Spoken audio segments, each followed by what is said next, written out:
Magandang araw mga Lods, pag-uusapan natin mga kaganapan sa mundo ng boxing. Yun nga mga Lods, ayon sa Boxing News 24/7 na masamang balita para kay Manny Pacquiao. Dahil itong defending champion na si Mario Barrios ay sinasanay na may patama ang perfect punch sa ulo o sa panga ni Pacman pag nagbanggaan na sila sa Las Vegas nitong huling parte ng buwan na ito. Sinabi ni Barrios sa Fight Hype pagkatapos ng kanyang workout na trinatrabaho niya na gayahin ang one-punch knockout sensation ng Mexican legend na si Juan Manuel Marquez na ibinigay nito sa mundo ng boxing sa pang-apat at huling giyera sa pagitan nila ni Pacman. Kagulat-gulat nga na makita ang dakilang si Pacquiao na ma-knockout dahil sa natimingan ni Dinamita Marquez ang pag-atake nito na naging knockout of the year noong 2012. Bago pa man yung knockout, basag-basag na ang mukha ni Marquez noon. Umaagos na ang dugo sa ilong nito. Punong-puno na ng dugo ang ilong nito at sabi pa nga ni Pacquiao na tatapusin na sana niya si Marquez noon kaso natsambahan siya. Nagtatanong naman itong Boxing News 24/7 kung kakayanin ba ni Barrios na magaya ang napakalakas na suntok ni Marquez na nag-knockout kay Pacquiao. Hindi pa nakaka-knockout si Barrios ng isang elite fighter. Hindi rin sigurado ang author kung elite fighter pa rin ba ngayon si Pacquiao. Si Barrios na may record na 29 na panalo, 2 losses, 1 draw at 18 knockout ay hindi pa nananockout mula pa noong February 2023. Sa kanyang huling 8 laban, 2 lang ang kanyang nanockout. Yun nga mga Lods, pinapractice ni Barrios na gayahin sa Marquez at kung magagawa niya daw ito ay magiging ito daw ang pinakamahusay at pinakapapanoorin na highlight reel knockout ng karera ng 30 years old na si Barrios.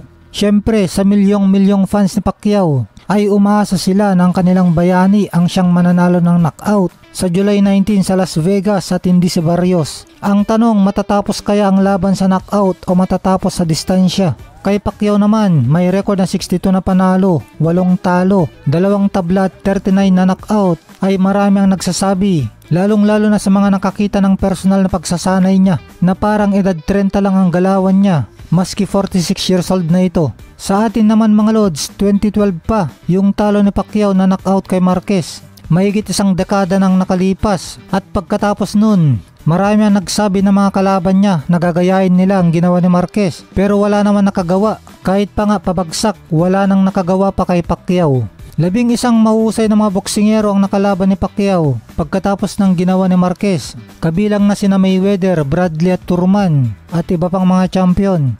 Pero wala nang naka-knockout kay Pacquiao o kahit nakapabagsak man lang kay Pacquiao. Dahil syempre natuto na si Pacquiao at naging maingat na ito at mas matalino na siyang lumaro. Baliktad pa nga ang nangyari. Ang daming pinabagsak ni Pacquiao mula noon. 6 na beses niyang pinabagsak si Chris Algieri, 2 beses niyang pinabagsak si Timothy Bradley, pinabagsak niya ang Noy champion na si Jesse Vargas, 3 beses pinabagsak si Lucas Matisse at pinabagsak din ni Pacquiao ang tumalo kay Barrios na si Kit Thurman. Sinabi rin ni Kit Thurman na basta makapasok si Pacquiao ay sasaktan niya si Mario Barrios. Sigurado daw si Thurman dito dahil ilang beses din daw nitong sinaktan si Barrios nung naglaban sila. Mahina daw sa depensa si Barrios kaya posibleng mapasukan siya ni Pacquiao. At mismong si Thurman ay nasaktan at bumagsak kay Pacquiao nung laban nila. Yung mga fans nga na nakakapanood ng pagsasanay ni Pacquiao ay sinasabi nila na makukuha ni Pacquiao ang kampiyonato ulit. Kaya tignan natin kung ano ang mangyayari sa kanilang bakbakan sa July 19. Sumigaw na nga sila ng End the New dahil sa bilis at lakas na ipinapakita ng kanilang idolo.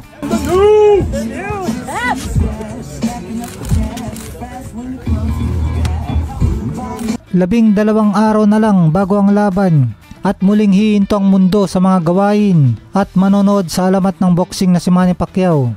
Nagtapos na rin nga ang sparring na Pacquiao at handang-handa na siya sa kanyang laban.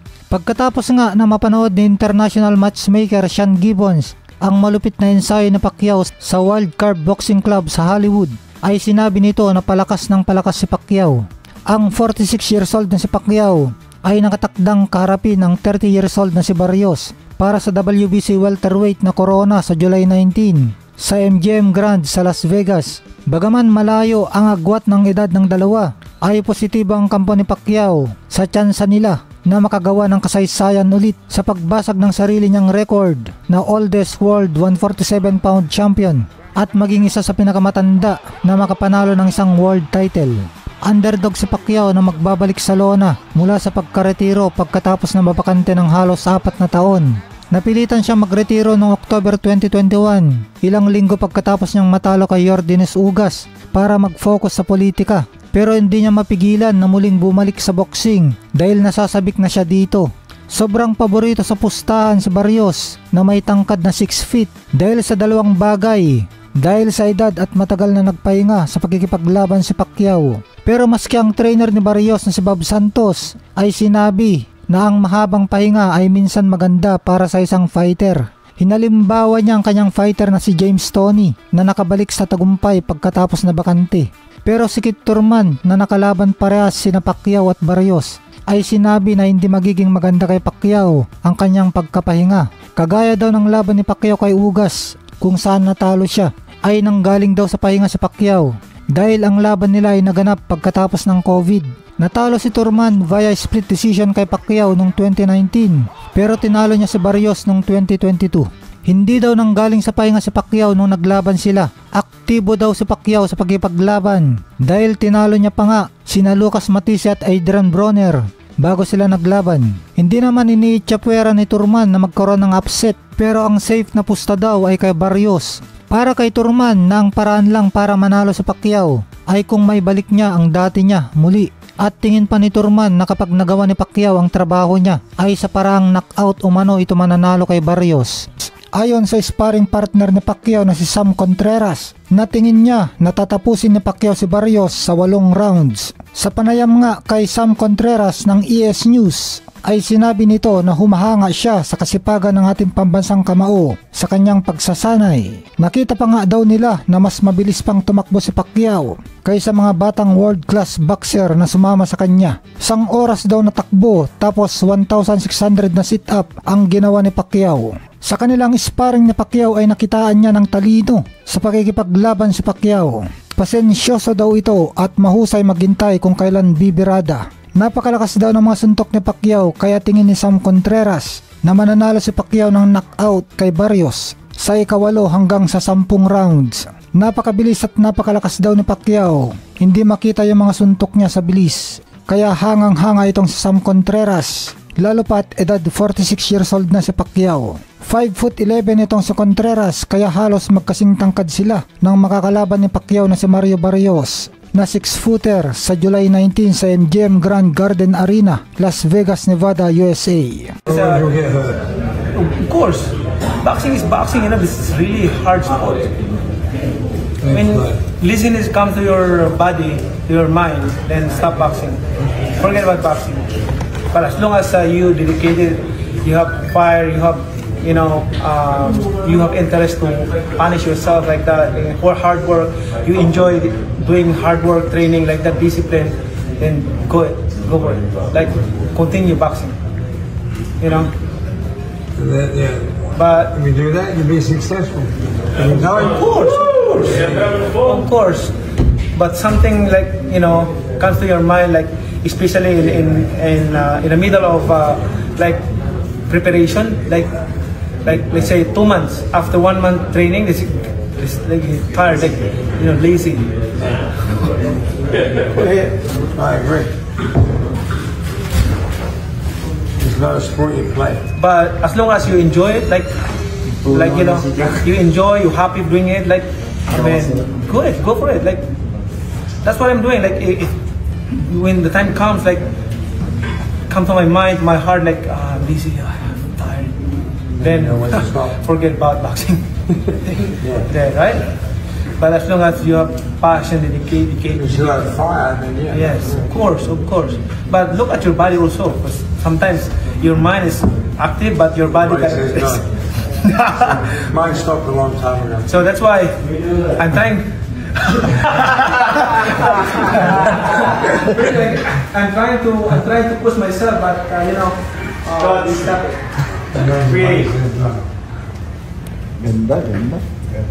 Hard work, Jack. Si Jack eh. Agos na lang papunta sa Jack eh. Hard work, Jack. Ako na talaga sa iyo. Kamay, dito may drive ugmal.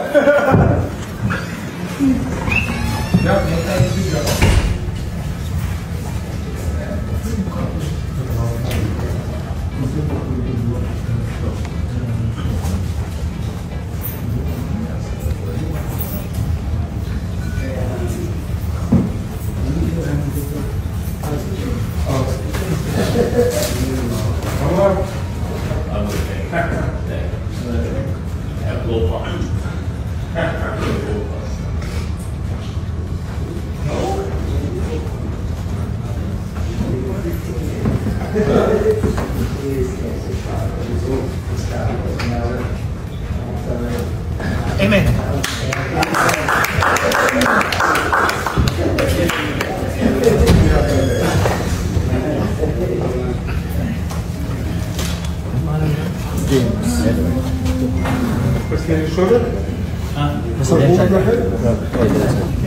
So now we have 1, 2, 3. Hat on. Sakit niya pag basak. Utot ng paano.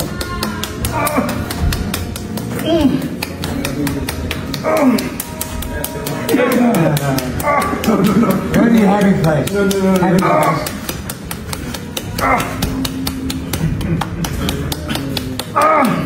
Kuha pag sa niya. Pahugot yung mga ito. Time.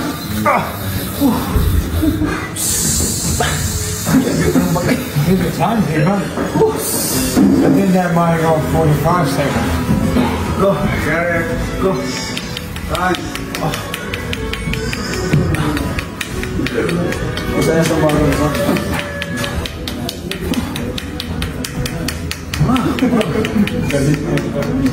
I'm not me, mama. My mama.